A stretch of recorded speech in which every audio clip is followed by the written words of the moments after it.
Okay, come on, Shady. So I was thinking more about just the Stoffers and family vlogging in general. I rewatched my video. It was terrible, but whatever. I'm gonna do my best to breathe more in this one. Goals. And,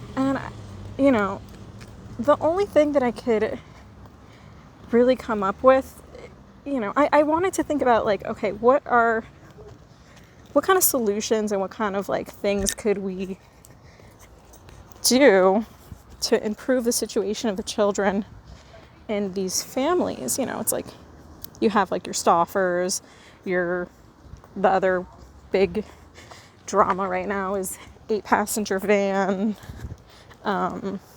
Ace family's always in the YouTube spotlight, I guess. And I mean, I don't really know that much about these people, if I'm being honest. I only know about their drama and the amount of influence they have. And I was thinking about, like, okay, what, number one, are the legal limitations with having children in media, right? And, child labor laws in general are obviously going to be something that, people think about in these situations.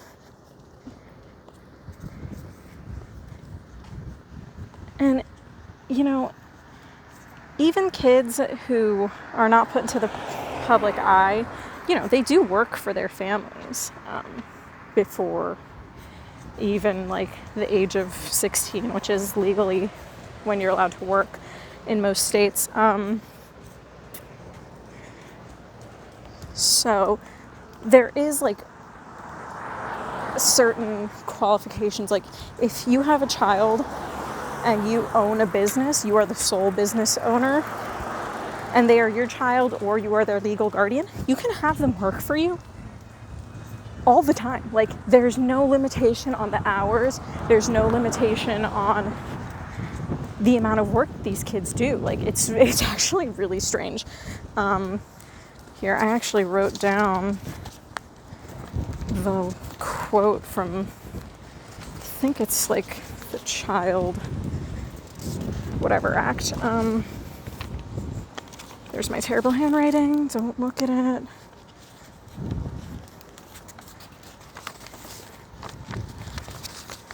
Here it is. Child labor for family members, the Fair Labor Standards Act, the FLSA. A minor under the age of 16 working in a business solely owned or operated by their parent or their guardian can work any time of day for any number of hours unless the occupation is deemed hazardous, like mining and manufacturing. How crazy is that? It's lunacy to me that is okay, I guess, that is something that is allowed in this shady now. That is something that is still allowed in this country. And, like, I get it. When I was 14, I was working for my dad.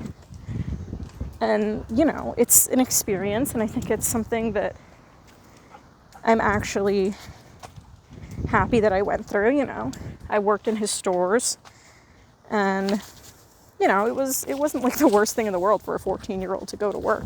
But I was being paid, like, minimum wage, probably, but it was something, and these children, I guess, under that act, under the law, are allowed to be exploited. That's how messed up is that?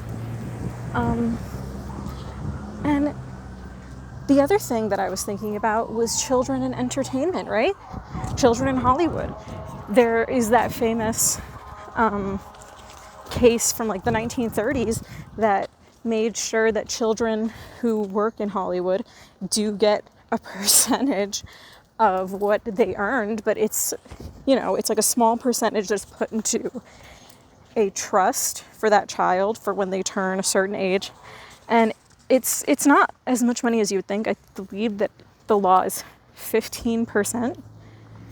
And okay, I understand, like, you know, these children are, the money that they're making isn't, you know, most of the time hopefully isn't just going straight to their parents for, and hopefully their parents are using that money to help their children, you know, help further their careers, help their education, buy them things they need, help with travel or whatever the hell else they need to do, help give them adequate housing and food and everything.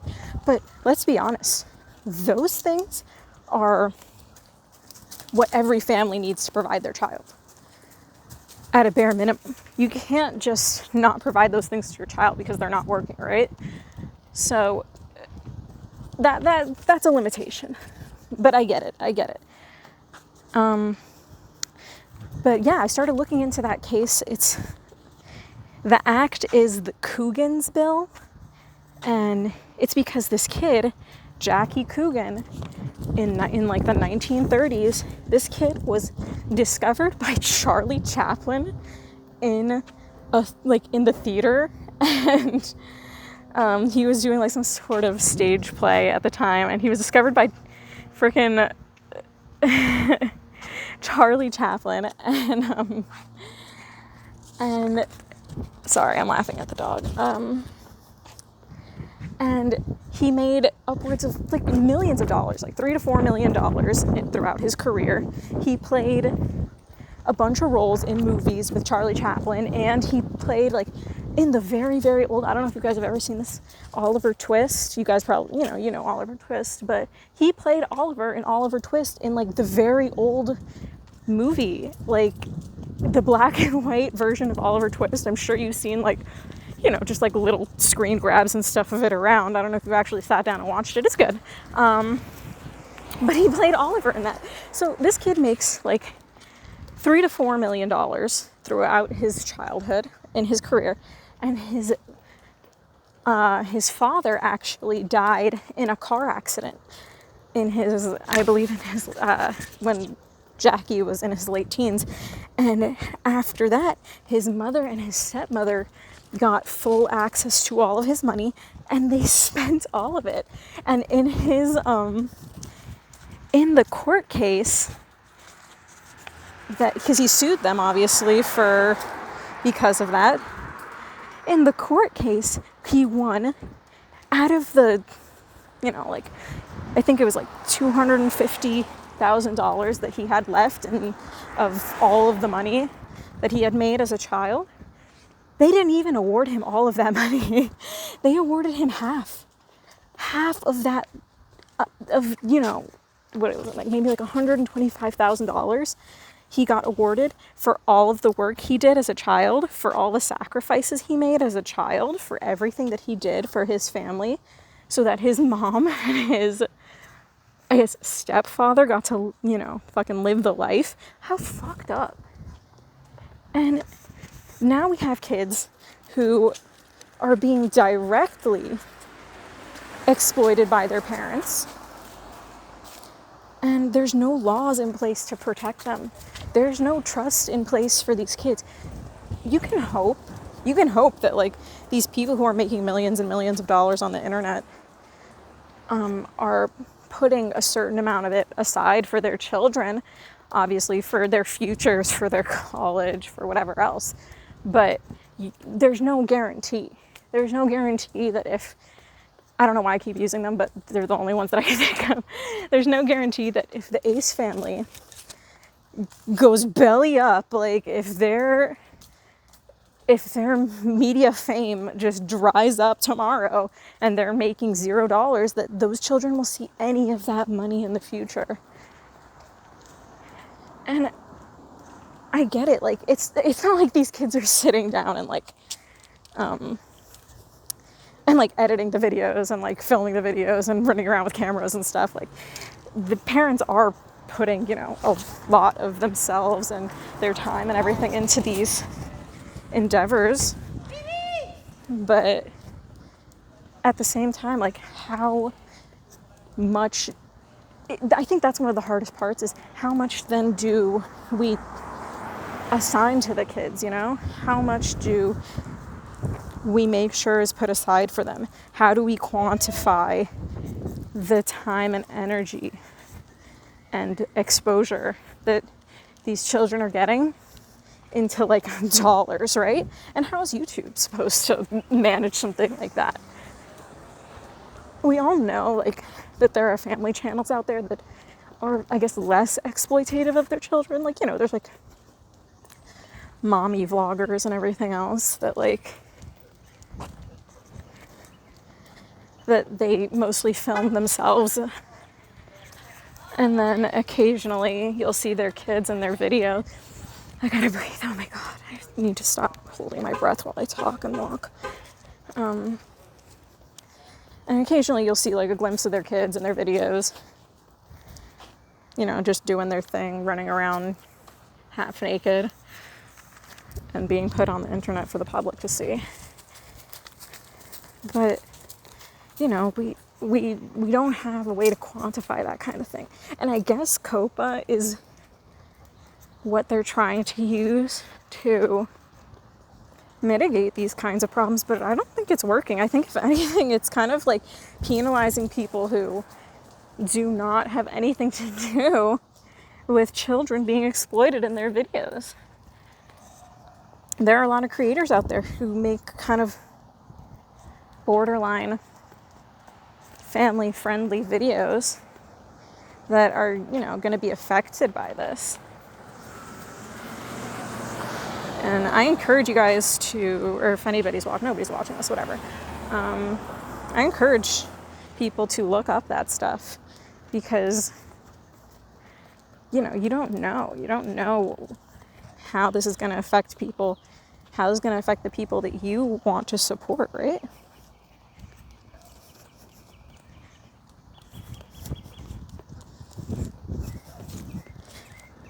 Because there are people out there who are making content who, like, they're trying to say is family friendly or oriented towards children or whatever, but I mean, does that mean that they should be held accountable? Or shouldn't people who are using children be accountable, who are putting advertisements in their videos? And, you know, like, these people are paid a lot of money to put advertisements in their videos with their children in it. And their children aren't seeing any of that money. You know. Yeah, there's no way of... I just know, all I can think about right now is, how is the law failing to protect these kids from exploitation? Because apparently we as a society have decided that it's okay to put your children all over the internet without their consent for all of time. Let's say for the rest of time, people, all right, you guys don't want to see that. People are going to be able to look up these videos of these kids, and how hard would that be for you as a child? Hold on, I need to pick up after the dog. How hard would that be for you as a child, as a teenager, to have literally every day of your life from the time that you're a baby on the internet, for every friend, for every boyfriend or girlfriend, for every employer to see? Like, how weird would that be? I'm a fucking old person.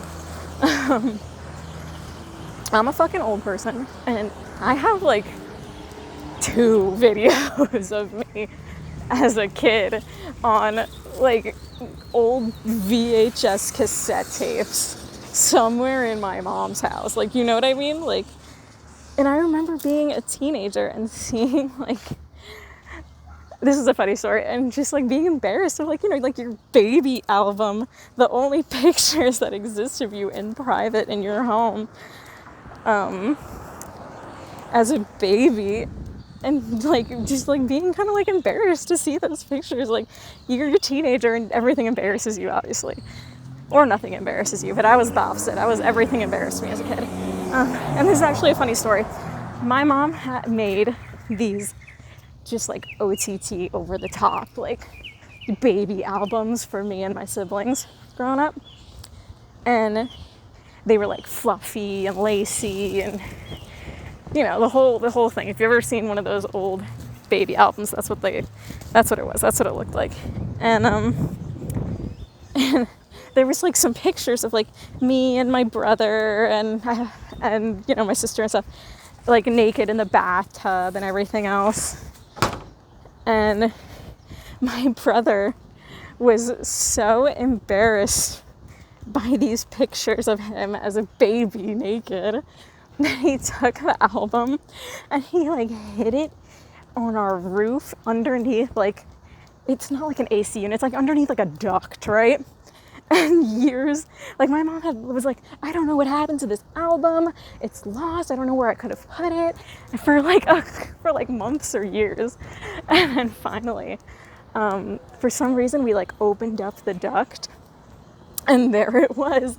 My brother had put it up there because he was just like so super duper like embarrassed of these like pictures of him from when he was just like a little tiny baby. It's like, it's so funny, but just like imagine being a kid today where like your entire fucking childhood is put on Facebook, not even just like on YouTube, like on Facebook, like for like everybody to see.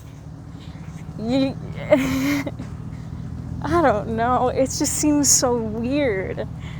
It seems so odd. Like, these kids are going to be able to watch themselves in HD video when they're older. Their first crush is going to be able to look their asses up on the internet and be like, oh, look, there you are as a fucking 1-year-old. It's just weird. It's odd. It's like a level of intimacy that I'm not into. Because, like, you're sharing your children with the world. Like, you're sharing your kids with whoever wants to see them. And who knows what kind of intentions these people have. Because that's a thing also that people don't want to talk about and don't necessarily think about, is the intention of these people watching these videos. Because there are videos on YouTube that you would watch and be like, wow, this is a weird video. I don't know what's going on here. And it's like a little kid, and I don't want to say because I don't want people looking it up, but it involves children. And any normal person would watch that video and be like, wow, that's kind of weird, but whatever. I'm just not going to either watch another video, or I'm just going to try to probably forget about it in like 2 seconds. But it's sinister people looking up these videos, and the parents are fine with it because guess what? They're making money. Because they are making money on the videos of their children. They know that that's what's happening. They know that the content is not just like innocent, funny stuff. They know, and they are fine with it because they think, oh, you know, my kid doesn't understand what's going on. Most people aren't going to understand what's going on. And guess what?